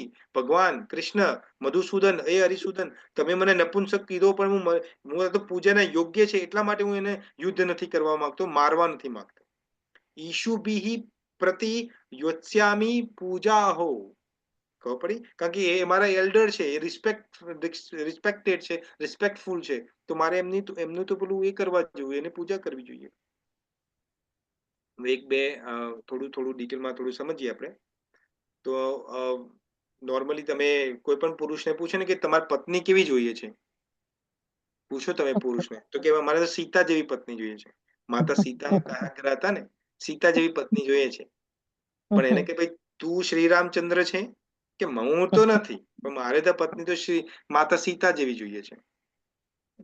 કહેવાનો શું મતલબ અહીંયા કેમ આવું મેં કીધું કે જે યંગર લોકો છે, જે પરિવારની અંદર જે નાના લોકો છે, એ કોની કોપી કરે છે? એલ્ડર્સ, જેના જે મોટાઓ જે છે એની કોપી કરે છે. એને કારણ કે એને જોવે છે કે શું કરે છે, એ શું નથી કરતા, રાઈટ? હસબન્ડ વાઈફ હોય, એ રોજ ઘરે ઝઘડો કરતા હોય, અને નાનું છોકરું ઘરમાં હોય, 3, 4, 5, 6 વર્ષનું છોકરું હોય, એને હસબન્ડ વાઈફને લાગે કે એને કશું ખબર નથી પડતી, પણ એ બધું ખબર પડતી હોય, એને બધું જ જોતો હોય. પછી જયારે ઝઘડો, પતિ પત્ની ઝઘડો કરતા હોય, અને પછી શું થાય? જ્યારે છોકરું ધીમે ધીમે મોટું થાય, રાઈટ, 10 વર્ષનું, 12 વર્ષનું, 15 વર્ષનું, એટલે એના નેચરમાં એ વસ્તુ બ્લેન્ડ થયેલી હોય, એટલે એ પણ ઊંચા ઊંચા અવાજ એની મમ્મી કે એના પપ્પા જોડે વાતો કરે. એટલે આપણને લાગે કે આ ક્યાંથી શીખ્યો આ બધી વસ્તુ? કારણ કે જોવે છે, એને બધું જોયું છે, તમે શું કઈ રીતે વાતો કરો છો, કઈ રીતે ઝઘડા કરો છો, એ મને બધું ખબર પડે છે. તો સિમિલરલી અહીંયા અર્જુન એવું કહે છે કે ભાઈ મારા જે એલ્ડર્સ જે છે, રાઈટ, તો એ પૂજાના યોગ્ય છે, તો હું એના પર બાણ ચલાવી શકતો નથી, એ યોગ્ય નથી. એક એક્ઝામ્પલ મને યાદ આવે છે. તો એક વખત એક દાદીમાં ઇન્ડિયામાં, દાદીમાં હતા. તો એમના છોકરાઓ અહીં અમેરિકામાં રહેતા હતા. તો છોકરાઓએ દાદીમાને બોલાયા કે ચલો આવો, તમે અહીંયા રહો અમારી સાથે, રાઈટ? તો છોકરાઓ જ્યારે, એટલે છોકરાના દાદીમા, એના તો મમ્મી પપ્પા થાય. તો દાદીમા આવ્યા ઇન્ડિયાથી અને રહેવાનું ચાલુ કર્યું. હવે એમનો જે છોકરો હશે, એમના છોકરાનો છોકરો, પૌત્ર હશે, 7-8 વર્ષનું હશે, તે સ્કૂલે જાય ને સ્કૂલે આવે. તો સ્કૂલેથી પાછો આવ્યો અને જેવો જ આવ્યો દફતર ફેંકી દીધું અને રમવાનું ચાલુ પડી ગયું. એને જે પણ રમતું હોય, તો આખો દિવસ રમ કરે. તો આ દાદીમાએ શું કર્યું? દાદીમાએ એને ખાલી કીધું કે તું ભણ થોડું, આખો દિવસ રમ ના કરીશ. તો ભાઈ અહીંયાના સ્કૂલોમાં તો શું શીખવાડે છે તમને? 911 કરવાનું. કોઈ તમને વળે તો 911 કરવાનું. છોકરાએ તો 911 કરી દીધો. થોડા ટાઈમમાં પોલીસ આવી ગઈ. હવે પોલીસ આવી ગઈ તો પોલીસ તો પકડીને લઈ ગઈ દાદીમાને. દાદીમાને પોલીસ પકડી લઈ ગઈ. તો થોડા સમય પછી એના છોકરો અને વહુ આયા ઘરે, તો જોયું કે દાદીમા તો ઘરે નથી. તો ક્યાં ગઈ? ત્યાં પોલીસ પકડી ગઈ. તો પોલીસને ત્યાં જાય છે, એટલે પોલીસને બધું જે બોન્ડ ભરવાનું કે જે હોય એ બધું કરીને છોડાવે છે દાદીમાને. તો દાદીમા પહેલી જ વસ્તુ શું કે છે? ભાઈ મારે ઇન્ડિયાની ટિકિટ કરી લે, ભાઈ મારે અહીંયા નથી રહેવું. કેમ કેમ એવું કેમ કીધું દાદી? કે આપણે પહેલા જયારે અમે પણ નાના હતા ત્યારે શું હતું કે અમને યાદ છે કે અમારા ટીચર જો કોઈ મારે, અમને લાફો મારે કે પંજાટી પણ કાઢે, રાઈટ, ઘરે આવીને જો અમે કમ્પ્લેન કરીએ કે એમને ટીચરે મારે છે, તો ઘરે પેલા મમ્મી પપ્પા પેલા 2-4 મારે કે તે કશું કર્યું જશે એટલે જ માર્યા હશે. અત્યારે ઊંધું છે. અત્યારે તો ટીચર ઊંચા અવાજે બોલી પણ ના શકે. જો બોલે તો તરત માતા પિતા કમ્પ્લેન લઈને આવી જાય હેડમાસ્ટર જોડે કે પ્રિન્સિપલ જોડે કે ભાઈ તમારા ટીચર કેવા છે, અમારા છોકરાને વઢે છે. તો કહેવાનો શું મતલબ છે કે આ ચેન્જ થઈ ગયું છે, આ પર્સપેક્ટિવ ચેન્જ થઈ ગયું કે ભાઈ હવે પૂજાના યોગ્ય નથી રહ્યા. અને ટીચરને પણ પડી નથી કે મારે શું લેવા દેવા તમે ભણો ના ભણો, મને તો પૈસા મળે છે મારી સેલેરીના જોબના, તો હું તો કરું છું. હવે તમે ભણો કે ના ભણો, it doesn't matter to me. થાય ને એવું? તો કહેવાનો અહીંયા મતલબ શું છે, સમજાવવાનો મતલબ કે ભગવાન કૃષ્ણને અર્જુન શું કે છે કે તમે મને કહો છો કે મારા પિતામહ અને ગુરુ દ્રોણને મારું, પણ તમે તમારા દાદા ઉગ્રસેન છે એને તમે મારશો? સાંદીપની ઋષિ જે છે, જે તમારા ગુરુ, એને તમે મારશો? એવું આર્ગ્યુમેન્ટ આપે છે અહીંયા અર્જુન. ઓફકોર્સ ભગવાન કૃષ્ણ એનો પણ જવાબ આપે છે. આગળના શ્લોકમાં ભગવાન કૃષ્ણ પણ રિબટલ્સ આપશે, જવાબ આપશે એનો. પણ અત્યારે તો આપણે એવું લાગે ભાઈ અર્જુન તો આ બધી ડાઈ વાતો કરે છે, સારી વાતો કરે છે, એક્ઝેક્ટલી વાતો કરે છે. પિતામાં ભીષ્મને ને બધાને તો શું મરાતા હશે? એ તો ના જ મરાય ને, આ તો ખોટી વાત છે. લાગે ને આપણે એવું? ભરતભાઈ, આપણે ભીષ્મ પિતામહ અર્જુનને રમાડ્યો પણ મોટો પણ કર્યો, એટલે એવું થાય ને કે ઓ એ મને કેટલો વાજબી મોટો કર્યો, બધું કર્યું ને મારે મરાય, એવું પણ. બરાબર છે, બરાબર છે, એક્ઝેક્ટલી છે. યસ, એને પ્રેમ છે ને, ઓફકોર્સ પ્રેમ છે. બધા વિચાર આવે, બધા જ વિચાર આવે બધાને જ પ્રેમ છે. ઓકે, હવે કોઈ ક્વેશ્ચન છે આ પર્ટિક્યુલર વર્સમાં કે શ્લોકમાં? કોઈ ક્વેશ્ચન હોય તો કરી શકો છો તમે, નહીં તો પછી આપણે આગળ વધીએ 5મા શ્લોક ઉપર.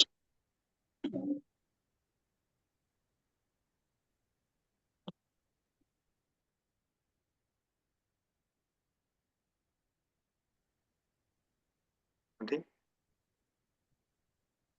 ઓકે, આઈ હોપ કે બધાને સમજમાં આવે છે. હા યસ હા હા હા હા આટલું ફાઇન. તમે ડિટેલ્સમાં એક્ઝામ્પલ આપે તમે સમજાવો, પછી કેમ સમજમાં નહીં આવે. હરે કૃષ્ણ. હરે કૃષ્ણ. તો હવે આજનો આજે છેલ્લો શ્લોક આપણે લઈએ, શ્લોક નંબર 5મો તમારા સ્ક્રીન ઉપર છે. શ્લોક ક્રમાંક 5. શીલ પ્રભુપાદ કી જય. ગુરુન હત્વા હિ મહાનુભાવન શ્રેયો ભુક્તુન ભોક્ષયમપી હિ લોકે હત્વાત કામાસ્તુ ગુરુન હેવ પુંજીં ભોગાન રુધિર પ્રતિક્તદાન. ફરીથી હું રિસાઇટ કરું છું. ગુરુન હત્વા હિ મહાનુભાવન શ્રેયો ભુક્તુન ભક્ષયમ્પ હિ લોકે હત્વાર્થ કામાસ્તુ ગુરુન હેવ ભુંજય ભોગાન રુધિર પ્રતિદિક્તનાન. હરે કૃષ્ણ. હવે કોઈને તમારે રિસાઇટ કરવું હોય તો કરી શકો છો. હું કરું. આ એક એક પછી કોણે કરવો છે પેલો? કોણ કરે છે? હા શિવાની. શિવાની યાદ. ગો હા હેડ. શિવાની તું કર, નો પ્રોબ્લેમ. હું અનુવાદ કરું છું, તમે ભાવાર્થ કરી લેજો. હારું તો ઓકે ઓકે. તો તમારે કોઈને રિસાઇટ કરવું છે? હું કરું ભરતભાઈ. જય શ્રી કૃષ્ણ. પદ્માબેન તમારે કરવું છે? 2 હા, મિનિટ. હા. હા તો પદ્માબેન તમે કરો, પછી કલ્પનાબેન તમે. Okay okay. ઓકે. ગુરુના ગુરુહત્વા હિ મહાનુભાવાન શ્રેયો ભોક્તુમ ભૈક્ષમ્પિહં લોકે હત્વાર્થ કામાંસ્તુ ગુરુનેહૈવ ભુજ્ય ભોગાન રુધિર પ્રદિક્તાન. હરે જય કૃષ્ણ. ઓકે, હવે કલ્પનાબેન તમારે.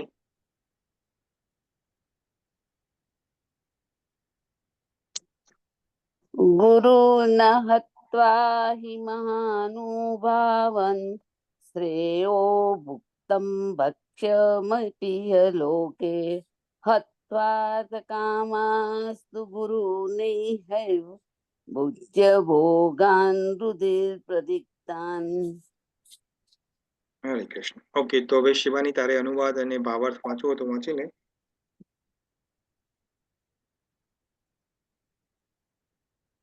હરે કૃષ્ણ. હરે કૃષ્ણ. જતા રહ્યા. ઓકે, કોઈ વાંધો નથી. તો કોઈને વાંચવો છે અનુવાદ ને ભાવાર્થ? ચાલો હું અનુવાદ વાંચું છું. અને બંને વાંચી લો તમે, કારણ કે નાનો જ છે. ઓકે. જેઓ મારા ગુરુજનો છે એવા મહાપુરુષોને હણીને જીવવા કરતા ભીખ માગીને જીવવું વધારે સારું છે. તેઓ ભલે દુન્યવી લાભની ઈચ્છા રાખતા હોય તો પણ તેઓ મારા ગુરુજનો છે. જો તેમનો વધ થશે તો અમારી ભોગવવા યોગ્ય દરેક વસ્તુ રક્તરંજિત હશે. ભાવાર્થ: નિંદ ઘૃણાસ્પદ કર્મમાં પરોવાયેલા તથા વિવેક ભ્રષ્ટ થયેલા ગુરુ શાસ્ત્રોના નિયમાનુસાર ત્યાજ્ય છે. દુર્યોધનની આર્થિક મદદને કારણે ભીષ્મ તથા દ્રોણને તેના પક્ષે રહેવાની ફરજ પડી હતી. જોકે માત્ર આર્થિક લાભ માટે જ આમ કરવું તેમના માટે યોગ્ય નહોતું. આવા સંજોગો હેઠળ તેમણે ગુરુનો આદર ખોઈ દીધો હતો. પરંતુ અર્જુન વિચારે છે કે આમ હોવા છતાં તેઓ પોતાના ગુરુજનો છે, તેથી તેમનો વધ કરીને ભૌતિક લાભ ભોગવવા એટલે લોહીથી ખરડાયેલી વસ્તુઓ ભોગવવા જેવું બની શકે. હરે કૃષ્ણ.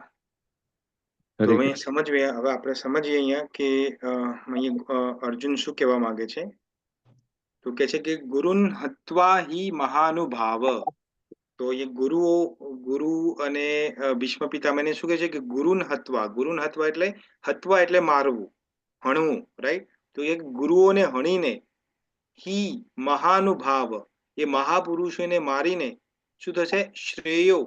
શ્રેયો ભુક્તુન. હવે શ્રેયો ભુક્તુન નો મતલબ શું છે? કે અમારે ભોગવવું પડશે, જીવનમાં ભોગવવું પડશે. એ લોકોને અમે જો મારીશું તો અમારે જીવનમાં ભોગવવું પડશે. તો એના કરતા સારું શું છે? What is the better thing to do in life? તો અહીંયા શું કે છે કે શ્રેયો ભોક્તુન ભક્ષ્યમપિહિ લોકે, ભક્ષ્યમપિહિ એટલે ભિક્ષા માગવું એના કરતા સારું છે. હું મારા ગુરુઓને ને મહાનુભાવને હણીને ભોગવવું એના કરતા તો હું ભિક્ષા માગીને ખાઉં એ સૌથી સારું છે. શું કહે છે પછી? હત્વાર્થ કામાસ્તુ ગુરુન હેવ, હત્વા એટલે મારવું, કામાસ્તુ એટલે અમારે કામના એટલે જે કામનાઓ ઈચ્છાઓને કારણે જો એને મારીએ, ગુરુની હત્યા કરીએ એના કરતા ભુંજીય એટલે ભોગવવું પડે, એના કારણે ભોગવવું પડે તો શું કે એ ભોગવવાનું કેવું હશે? જયારે અમે મારી દઈશું, અમને પ્રોપર્ટી બધું મળી જશે, ધન રાજ્ય ને બધું મળી જાય તો કેવું હશે? ભોગાન રુધિર પ્રદિગ્ધાન. તો ભોગાન એટલે જે ભોગો હશે એ કેવા હશે? રુધિર, રુધિર એટલે લોહી, રક્ત, રુધિર પ્રદિગ્ધાન એનાથી ખરડાયેલા હશે ને રંગાયેલા હશે. તો કહેવાનો મતલબ શું કે છે? કૃષ્ણ ભગવાન ને અર્જુન શું કે છે? કે અમારા જે ગુરુઓ છે, અમારા જે પૂજ્ય છે, જે એલ્ડર્સ છે, એ લોકોને એ મહાનુભાવને અમે જો મારી નાખીશું તો અમારે ભોગવવું પડશે. એના કરતા બેટર છે કે અમે પાંડવો ભીખ માગીને ખાઈએ. પછી શું કે છે કે જો અમે અમારી કામનાઓ એટલે શું કામનાઓ છે એમની? કે ભાઈ ધન કે ધનની છે કે રાજ્યની છે, તો અમારી કામનાઓને કારણે જો અમે મારી દઈશું તો અમે ભુંજીય અમારે ભોગવવું પડશે. અને એ જે વસ્તુ અમને મળશે, અમને જે રાજ્ય મળશે, અમને હસ્તિનાપુર મળશે કે બીજું ત્રીજું મળશે, તો એ કેવું હશે? ભોગાન એવા કે ભોગ કેવા હશે? રુધિર એટલે રક્તથી ખરડાયેલા હશે. પ્રદિગ્ધાન. તો હવે આપણે થોડું ડિટેલમાં સમજીએ કે અહીંયા શું કહેવા માંગે છે. તો અહીંયા અમુક 2-3 પોઈન્ટો આપણે સમજવાના છે શ્લોકમાં, એ સમજીએ આપણે. તો અહીંયા જેમ શીલ પ્રભુપાદે અનુવાદ કર્યો છે, તો પહેલી વસ્તુ આપણે આમાં સમજીએ કે કોઈનું માઇક ઓન છે?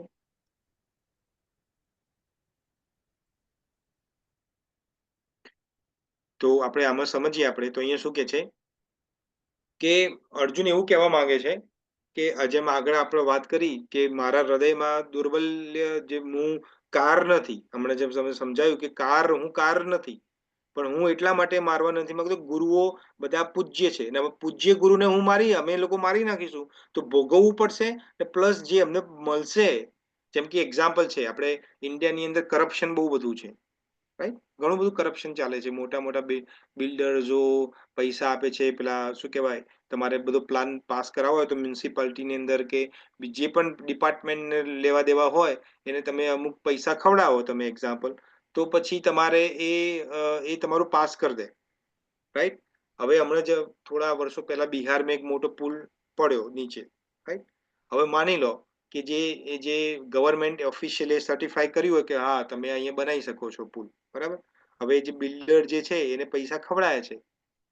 હવે બિલ્ડર જયારે પુલ બનાવ્યો અને પુલ ઉપરથી વાહનો જતા હોય કે ચાલતા માણસ જાય ને એ બધા પડે તો એ બધા મરી જવાના, કારણ કે પુલ તો પડી ગયો એટલે મરવાના છે. તો એ જે મર્યા, એ મરવાના જે બધા પાપ જે છે એ કોને લાગવાના છે? એ બિલ્ડરને તો લાગવાના જ છે. પણ જે ઓફિશિયલ જેને સર્ટિફાઈ કર્યું કે તમે બનાવી, કેમ? કારણ કે એને રિશ્વત લીધી છે, એને રિશ્વતથી લીધું છે, એટલે એને પણ ભોગવવું પડશે અને એના છોકરાઓને ભોગવવું પડશે.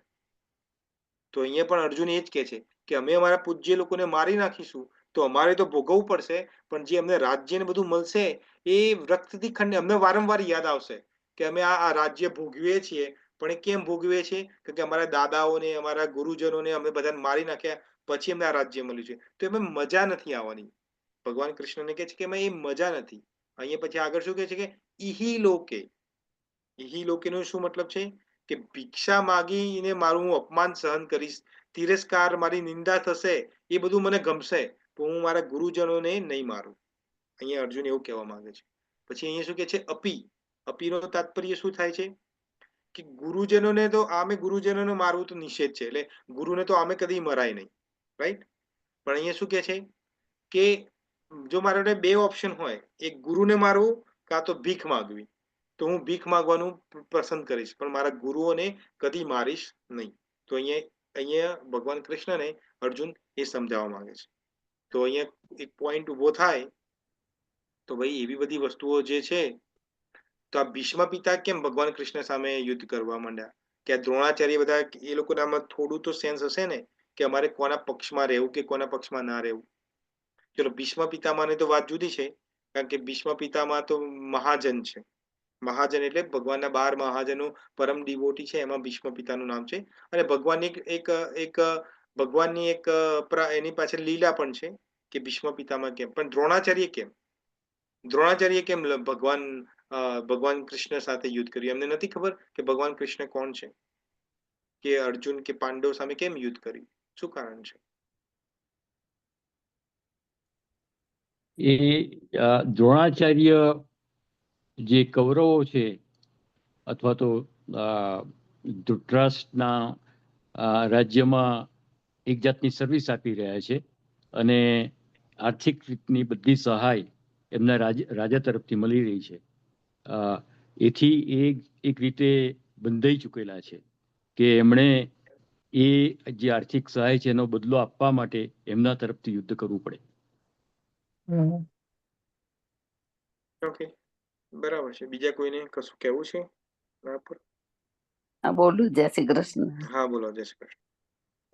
દ્રોણાચાર્ય એ લોકો કૌરવ પાસેથી આર્થિક સહાય લે છે એટલે એમને કમ્પલસરી એ લોકોને માં રહેવું જ પડે દ્રોણાચાર્ય, કારણ કે આર્થિક સહાય ને લીધે એ ગુરુ તરીકે રહી શકતા નથી. એ લોકો જે કે એમને કરવું પડે છે. ઓકે, તો પછી તો ક્વેશ્ચન એવું થાય કે જો ગુરુ તમારા જે કોઈ ગુરુ છે એ કશું ખોટું કરતા હોય તો એ ગુરુને તમારે ત્યજી દેવા જોઈએ કે ના ત્યજી દેવા જોઈએ? એટલે કૌરવ માટે નહીં, કોઈના માટે પણ, કૌરવ માટે, પાંડવ માટે, કે કોઈ તમારા મારા કોઈના પણ, આપણા જે ગુરુ બનાવ્યા હોય કે ગુરુ ધારણ કર્યા હોય, એ ગુરુ ખોટું કરતા હોય, શાસ્ત્ર પ્રમાણે ના ચાલતા હોય, તો એને શું કરવું જોઈએ? એને ત્યજી દેવા જોઈએ કે ત્યજી ના દેવા જોઈએ? ત્યજી દેવા જોઈએ. પણ કૌરવ માટે તો ખબર હતી કે એમને કોણ બોલે જ બીજું કઈ તો બરાબર છે. કૌરવની વાત નથી કરતા આપણે. કૌરવ તો એમને એ લોકો તો યુદ્ધ એના માટે કરતા, એને તો ધર્મથી કોઈ લેવા દેવા નથી. કૌરવોને તો પાંડવથી દ્વેષ છે, એમને તો મારવા જ છે. કેમ ઘણા દ્રોણ બધા પ્રયત્ન કર્યો છે. ગુરુ દ્રોણ તો એમના દીકરો અશ્વત્થામાના એમ્બિશન માટે ફેવર કરતા હોય છે ને વધારે કરતો. યસ, હા, એ પણ રીઝન છે. એક રીઝન એ પણ છે. અને મેઇન રીઝન તો એ છે કે કર્તજ્ઞ છે, ધૃતરાષ્ટ્રના કર્તજ્ઞ છે. કારણ કે એનું જે સેલરી સ્લીપ જે આવે છે, જે સેલેરી ફાટે છે, એના પર કોનું સાઇન છે? દુર્યોધનની સાઇન થાય છે. આપણને સેલરી ચેક મળે છે ને, એમાં સાઇન કોની છે? દુર્યોધનની. એટલે દુર્યોધનનું શું છે? જો આ બહુ થોડું ટેકનિકલ છે, પણ થોડું તમને સમજાવું. આપણા ઇન્ડિયાની અંદર અત્યારે જે બધું કાસ્ટ સિસ્ટમ ને બધું છે, રાઈટ?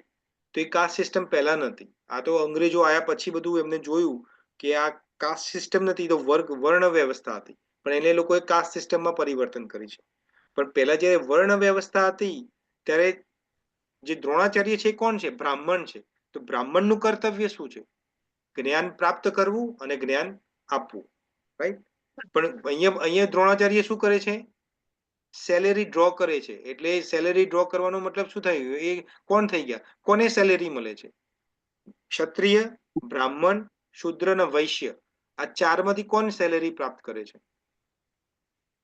કોને સેલેરી પ્રાપ્ત થાય છે? શૂદ્રને. સેવા કરે છે ને. તમે સેવા કરી અને તમને અહીંયા સેલેરી મળી ગઈ. તો પોતે છે બ્રાહ્મણ, પણ એક્ટિંગ શું કરે છે? એનું કર્મ શું છે? શૂદ્રનું. સમજમાં આવે છે? સેલેરી ડ્રો કરે. તો જ્યારે તમે સેલેરી ડ્રો કરતા હોય, હા, કોઈને કશું કહેવું છે? એમને એકચ્યુઅલી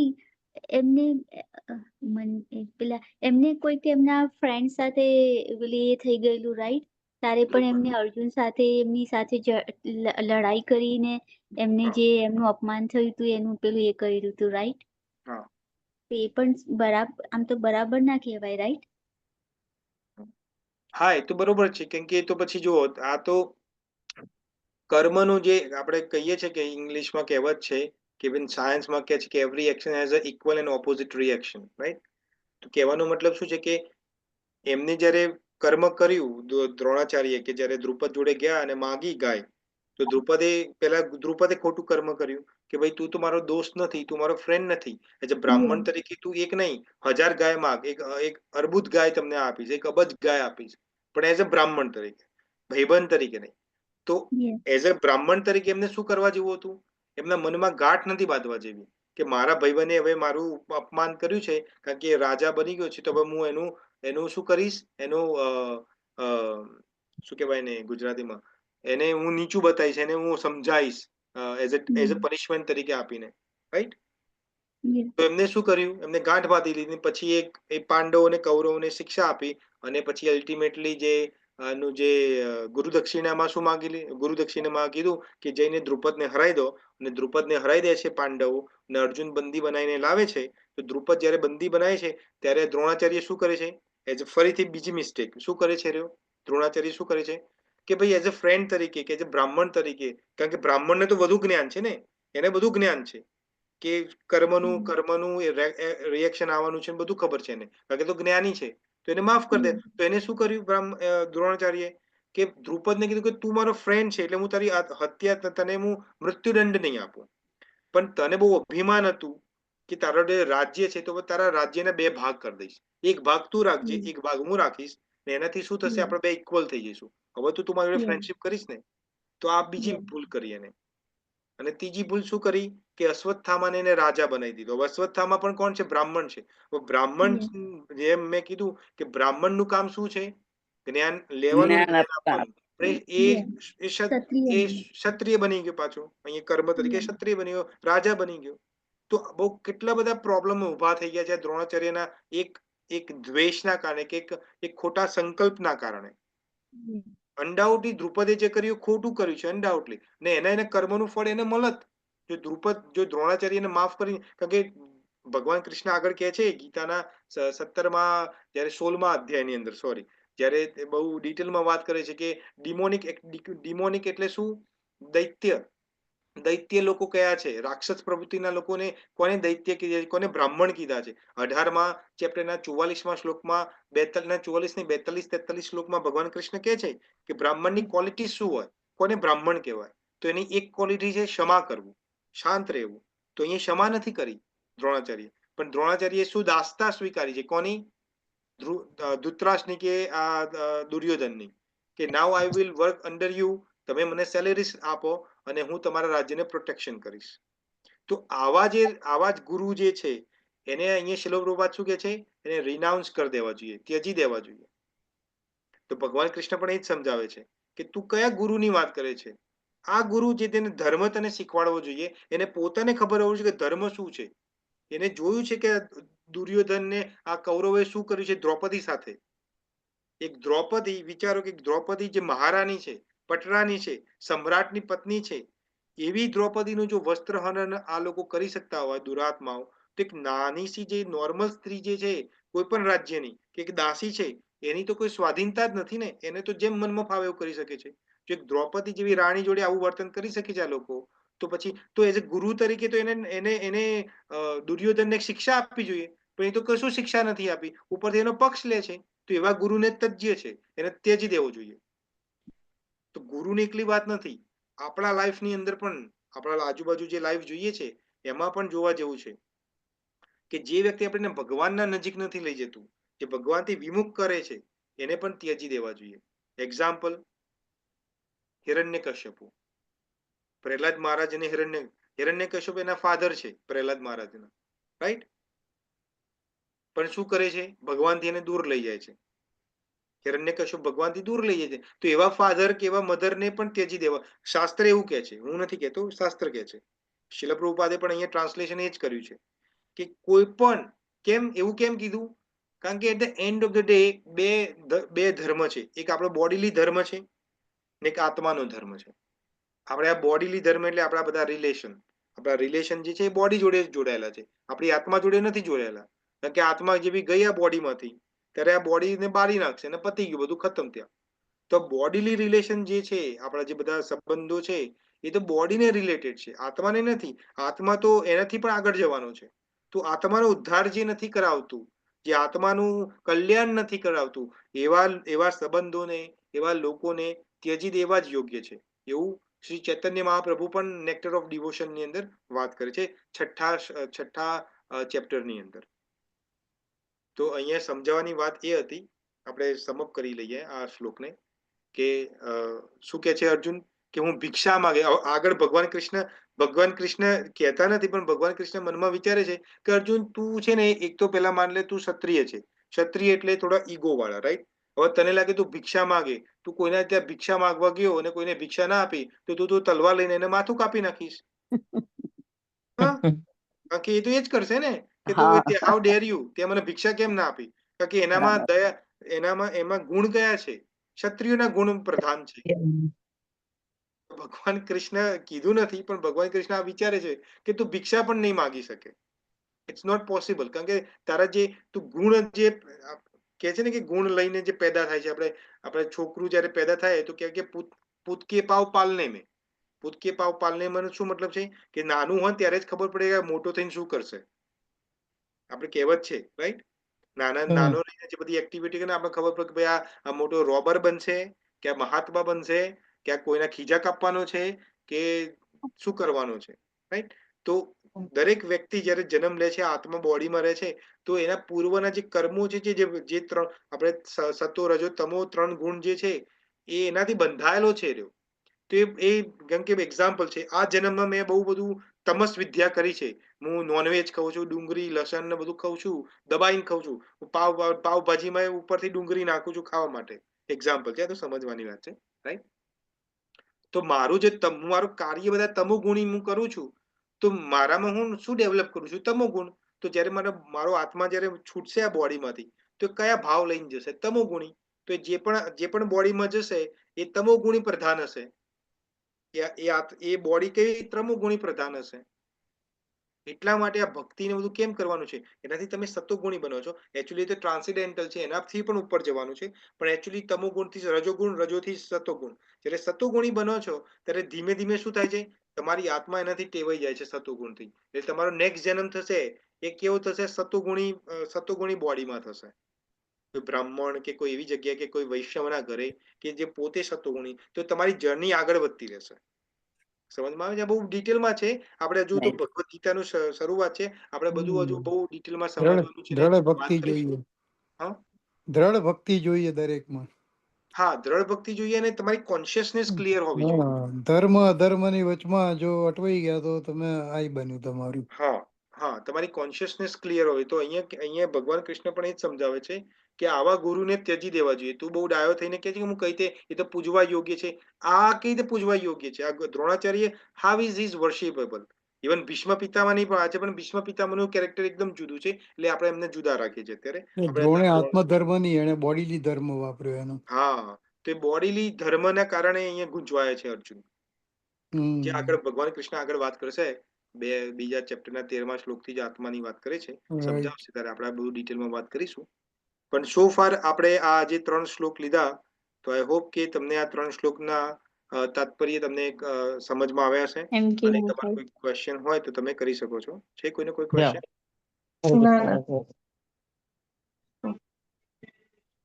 હરે કૃષ્ણ, હરે કૃષ્ણ. અચ્છા, નથી? હરે કૃષ્ણ. પછી તમારું કોઈ રિફ્લેક્શન છે, તમારે કશું કહેવું છે?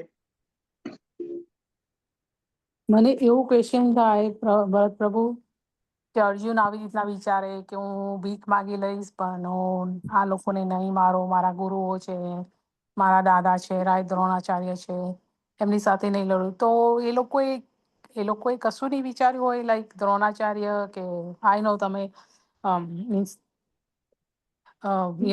એ તો કીધું ગુરુ કેવા હતા, એટલે એ તો નેચર જ એવો હતો કે રાઈટ. પણ બીજા બધા કોઈએ વિચાર્યું નહીં, લાઈક ભીષ્મ પિતા, મેઇન તો ભીષ્મ પિતાને કે તો એમને પણ નહીં વિચાર્યું કે ભાઈ હું કોની સામે કોણે લડાવું છું, કંઈક તો કરું કે સ્ટાપ થાય આ લડવાનું.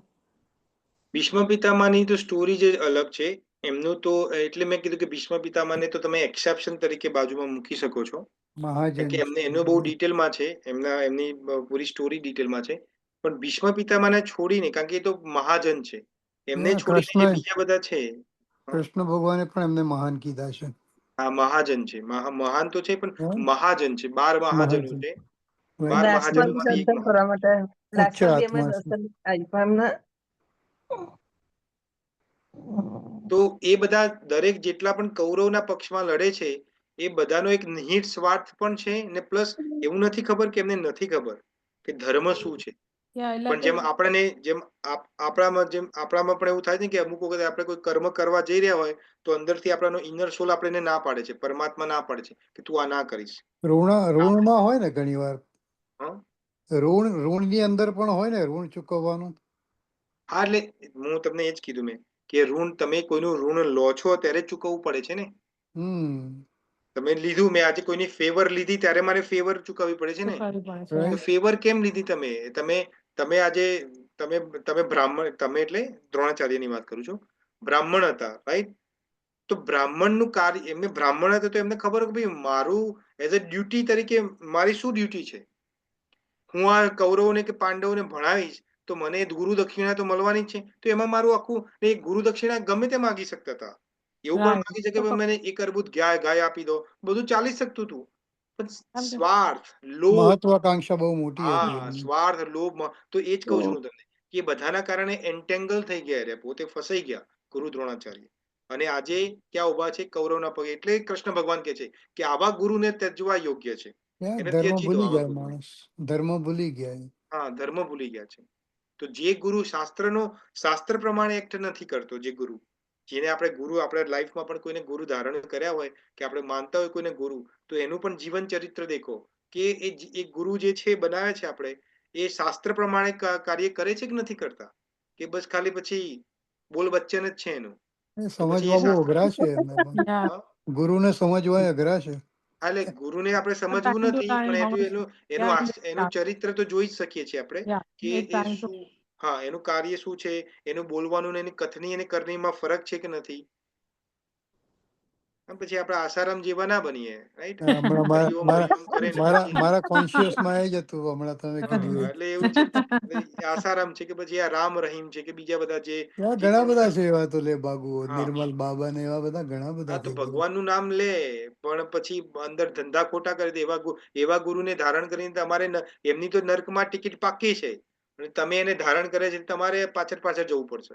એટલે ગુરુ એટલે આપણે, હા આપણે કે છે જ કે પાણી, હા આપણે કે છે ને હિન્દીમાં એક કહાવત છે કે પાણી શું છે કે પાણી પીએ છાન કે, ગુરુ બનાવીએ જાન કે. પાણી હોય એને છાનીને એટલે ઉબાલીને પીવું જોઈએ, અને ગુરુ સમજીને બનાવે, આ ગુરુ બનવાના યોગ્ય છે કે નથી. ઓકે, બીજો કોઈનો ક્વેશ્ચન છે કોઈનો?